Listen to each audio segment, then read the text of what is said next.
mga panda ng bahaghari. Ang mga magulo na bagay ni Alejandro.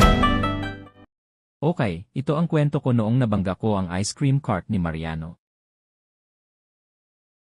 Isang araw, habang naglalakad ako sa kalye, kumakaway ako sa mga kaibigan kong sina Isabel at Denisa. Pero bigla akong nadulas sa pudla at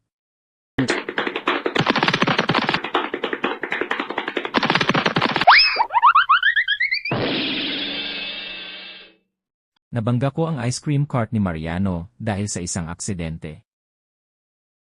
At kaya nga ako torpe, pero ops, pasensya na o lo siento Mariano, hehe.